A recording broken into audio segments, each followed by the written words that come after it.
you're creating a gravity well where you're there and other meteors that are flying by kind of fall into where you're at and can get into your orbit. And I mean, you're exactly right. Had you and I not met, then there wouldn't have been a conversation between you and Rob Long, and then you wouldn't have met Steve Barber, and then the conversation that you and him had about Bitcoin machines, I would never have heard. So like for me, it's one of those things that anytime you start getting like, I wish some objective measurement looked different, you have to like stop and say, yeah, but look at the crazy different things that happened in your life because of this. And it's like, I always get, I don't know if you're like this, but I get stuck in the, yeah, I know about all the qualitative things, but what I want is some numbers to look at.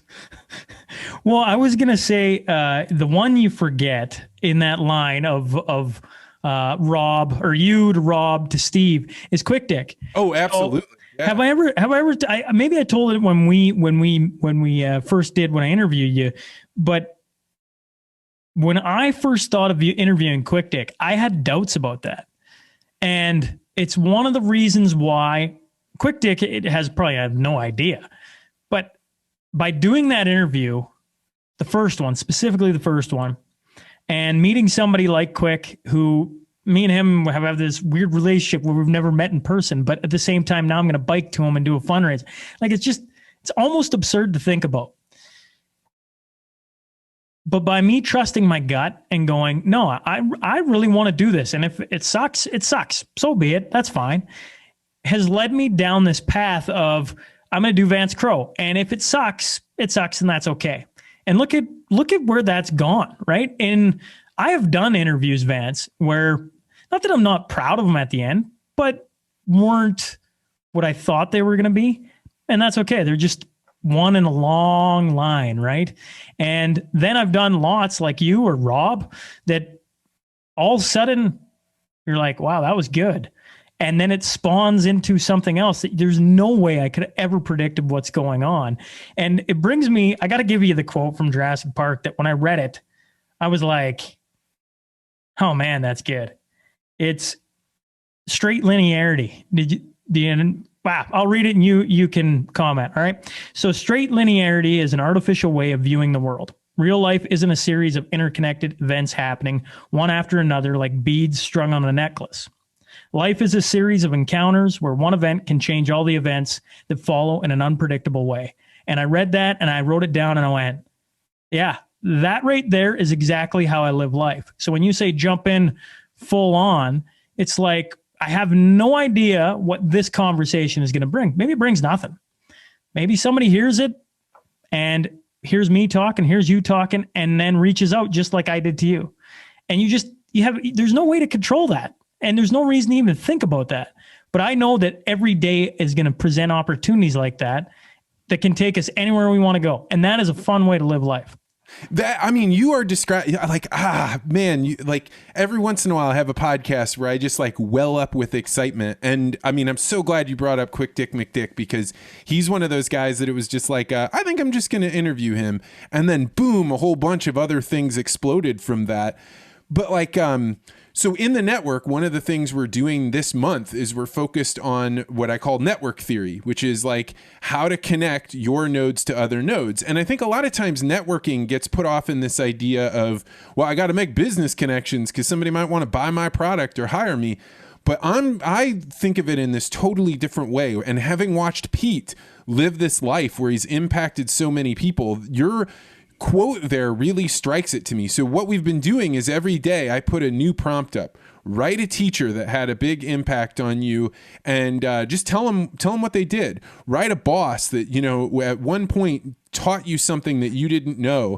Write 2 people and make sure that they meet, because if you don't make that connection happen, you don't know what will happen.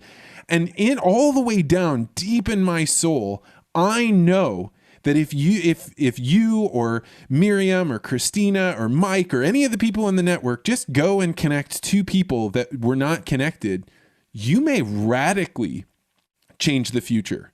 And you don't have any idea whether or not the connection when you make it was a good one. But if you try your hardest to make connections between people, spark energy, you're literally changing the world just by a simple email. And the fact that you got over the, I don't know what to write, or I don't know how to do it. So you saying that thing, man, like that quote from that is quintessentially the very, very core of like, the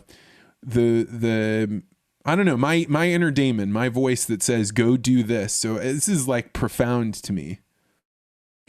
Well, it's the only thing I would add about what you're doing in the network is, for anyone listening, what you've just explained, the only thing I would add as a caveat is when you're connecting two people, the way you're trying to do in the network is, and do it without trying to attract the good to you. What you're trying to do is give other people the best with nothing coming back to you, because that would be like selfish, right? I'm going to hook up Vance with this guy because I can see where it's going to lead for me.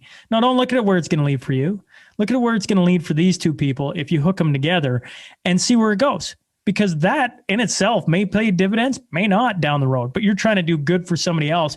And when somebody does that for you, it's like talking to Steve about coming on your podcast was probably the easiest sell I've ever done for anyone, because in the beginning, you hooking me up with Rob was just me asking, and you didn't ask for anything in return. It wasn't like, hey, I'll do that, but I need this in return. It was just kind of like, and down the road, could you maybe pull that off? It's like, yeah, I probably could. And so that night I talked to Steve after we were done.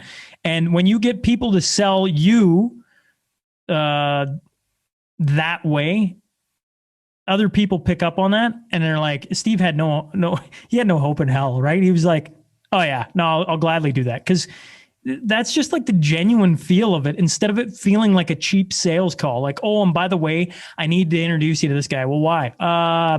Because he, whatever.